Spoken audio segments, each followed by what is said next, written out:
Recording in progress.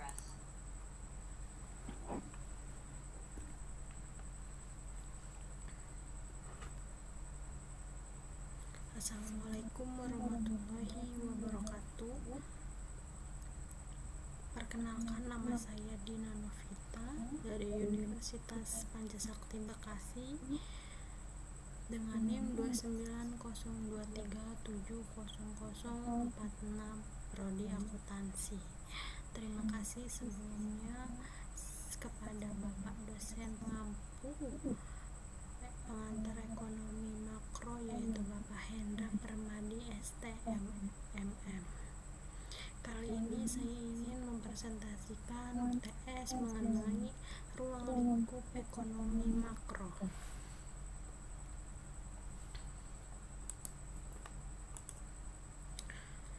Ekonomi makro yaitu tujuan tentang ekonomi makro. Di sini ada 4 tujuan, yaitu perbedaan analisa ekonomi mikro dan analisa ekonomi makro.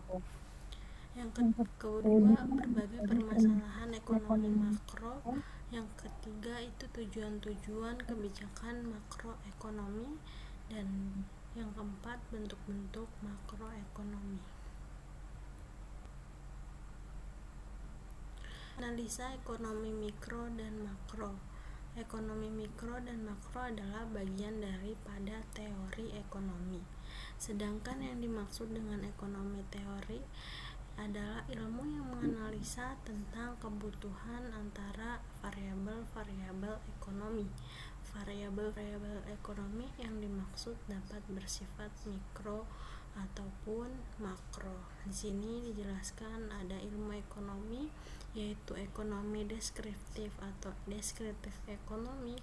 Yang kedua ada ekonomi teori, yang ketiga ada ekonomi terapan. Sedangkan ekonomi teori di sini ada dibagi dua menjadi ekonomi mikro dan ekonomi makro. Penjelasan ekonomi deskriptif adalah bagian dari ilmu ekonomi yang menggambarkan keadaan atau kegiatan ekonomi yang benar-benar terjadi pada suatu tempat atau negara tertentu. Teori ekonomi pada dasarnya berusaha untuk menjelaskan hubungan antara variabel-variabel ekonomi, baik variabel mikro maupun variabel makro. Dalam ekonomi terapan menyangkut persoalan kebijakan ekonomi yang perlu diterapkan dalam daerah atau negara tertentu. Untuk teori ekonomi di sini dijelaskan pada dasarnya dibagi menjadi teori ekonomi mikro dan teori ekonomi makro. Baik ekonomi mikro maupun teori ekonomi makro, kedua-duanya mempelajari masalah-masalah ekonomi. Namun permasalahan ekonomi yang mempelajari perbedaan yaitu dalam sudut pandangnya. Yaitu teori ekonomi terdapat dua, yaitu ada ekonomi mikro dan makro. Nah, di sini dijelaskan ada ekonomi mikro, yaitu ekonomi yang mempelajari kegiatan-kegiatan ekonomi dari unit-unit ekonomi individual, yaitu individu sebagai konsumen, individu sebagai pemilik faktor produksi, maupun individu sebagai produsen. Analisa ekonomi mikro terdiri dari teori harga, teori produsen, dan teori distribusi. Untuk ekonomi mikro ini dari teori harga dijelaskan antara lain membahas tentang proses pembentukan harga oleh interaksi antara penawaran, permintaan akan suatu barang, jasa di dalam suatu pasar. Faktor-faktor yang mempengaruhi perubahan permintaan dan penawaran, hubungan antara harga permintaan dan harga penawaran, bentuk-bentuk pasar, dan sebagainya. Untuk teori harga ini kita bisa berinteraksi antara produsen dan konsumen, di mana faktor-faktor ini terjadi di dalam pasar ataupun di dalam swalayan seperti itu, antara permintaan dan penawaran dengan harga-harga yang telah ditentukan oleh produsen seperti itu. Selanjutnya ada namanya teori, antara lain menganalisa tentang teori produksi. Teori produksi ini biasanya terdapat masalah dengan biaya-biaya produksi, tingkat produksi yang paling menguntungkan bagi produsen yang harus dipilih oleh produsen agar tujuannya mencapai laba maksimum tercapai. Jadi seperti ini untuk teori produksi ini, kita bisa menganalisa bagaimana biaya-biaya produksi yang dikeluarkan atau biaya-biaya produksi setelah penjualan yang masuk ke dalam laba kita atau laba perusahaan, di mana produsen ini harus bisa menjual produksi-produksinya kepada konsumen agar mencapai tujuan perusahaan seperti itu. Selanjutnya ada teori distribusi. Teori distribusi ini membahas tentang faktor-faktor yang menentukan tingkat upaya tenaga kerja, tingkat bunga yang harus dibayar karena penggunaan modal, dan tingkat keuntungan yang diperoleh oleh para usaha. Teori distribusi ini maksudnya apa? Maksudnya itu dari pergabungan antara teori harga dan produksi. Nah, di sini ada namanya tingkat upaya tenaga kerja atau upah dari tenaga kerja, dan tingkat bunga. Bunga apa artinya? Bunga itu adalah artinya di mana modal bisa naik ataupun turun seperti itu dalam menggunakan modal dalam suatu usaha, dan dia akan menerima suatu keuntungan ataupun rugi tergantung dari produksi atau penjualannya dari pendistribusian tersebut. Selanjutnya ada ekonomi makro. Ekonomi makro ini apabila di dalam ekonomi mikro menganalisa kegiatan-kegiatan dan permasalahan ekonomi dari unit-unit ekonomi individual, maka di dalam ekonomi makro ini menganalisanya dari pendekatan sebaliknya. Artinya apa? Artinya dipelajari dalam ekonomi makro yaitu variabel-variabel total seperti pendapatan nasional, konsumsi, tabungan masyarakat, investasi total, dan sebagainya. Ekonomi makro ini menganalisa dengan keadaan keseluruhan atau agregat dari kegiatan perekonomian.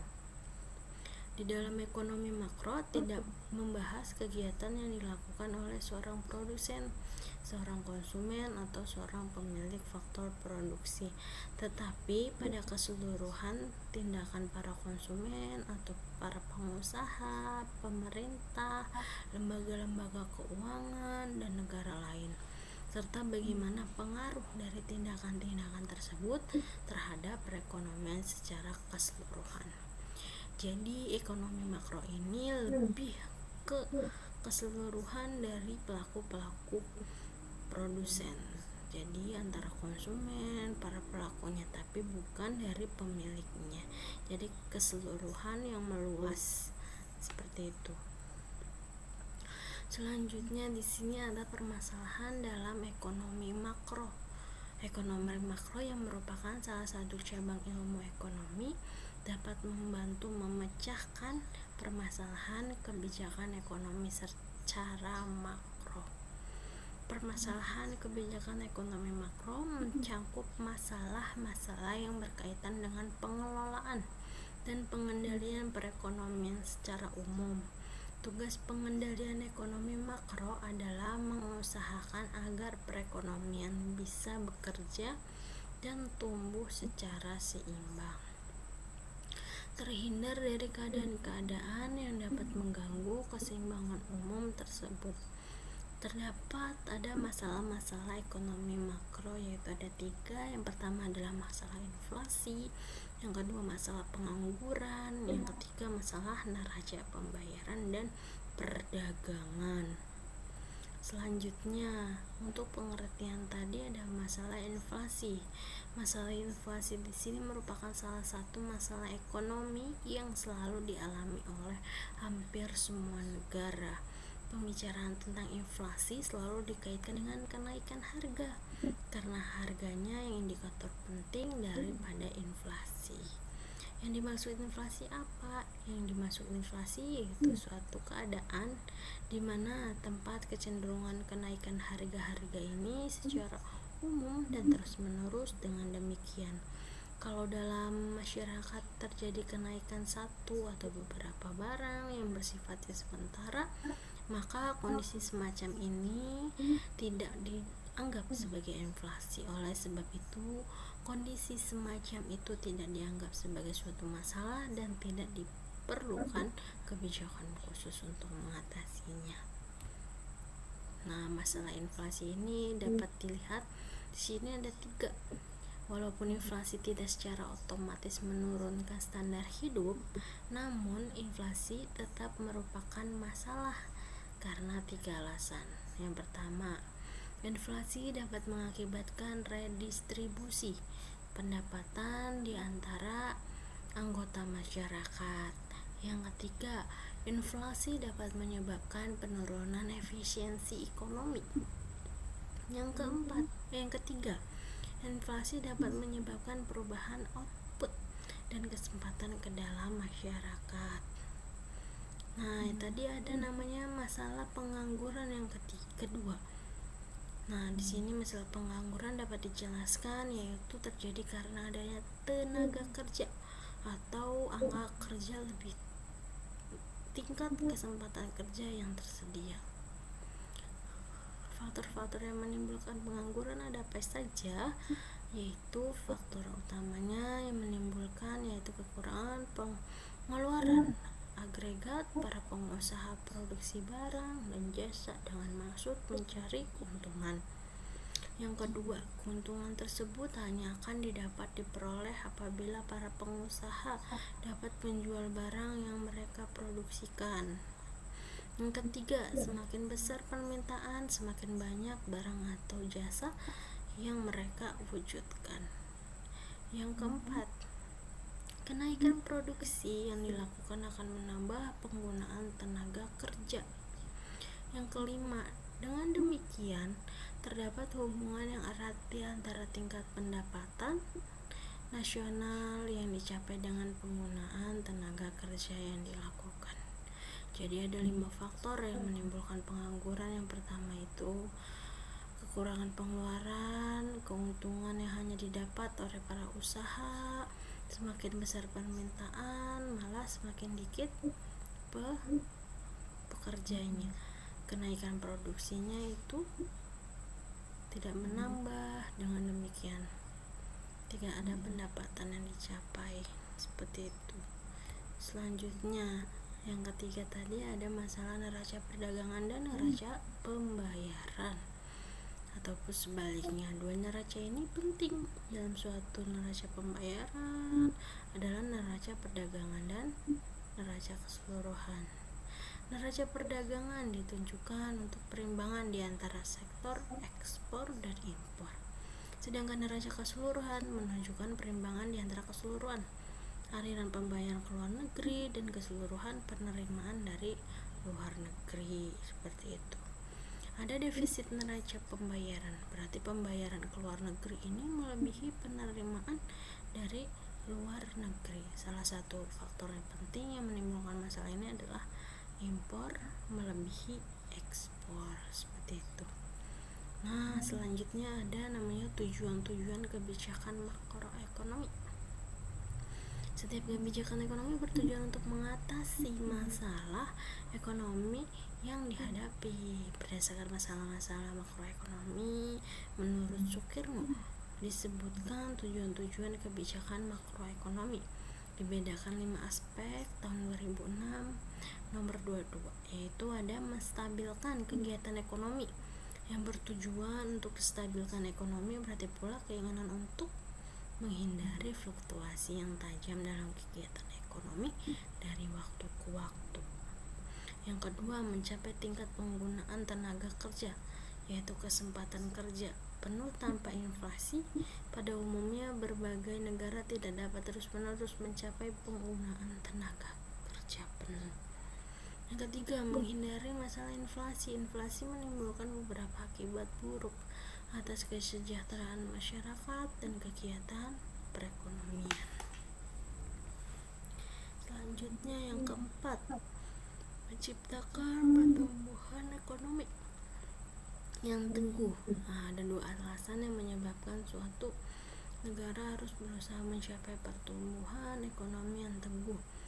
Dalam jangka panjang, menyediakan kesempatan kerja kepada tenaga kerja yang terus-menerus bertambah, dan untuk meningkatkan tingkat kemakmuran masyarakat. Yang kelima, mewujudkan kekuatan neraca pembayaran dan kurs valuta asing. Krisis moneter yang dialami Indonesia dan beberapa negara Asia lain pada tahun 1997 sampai 1999 merupakan pengalaman pahit yang menunjukkan bagaimana sektor luar negeri dapat menimbulkan efek buruk terhadap kegiatan ekonomi di dalam negeri. Nah, selanjutnya ada namanya bentuk-bentuk kebijakan makroekonomi.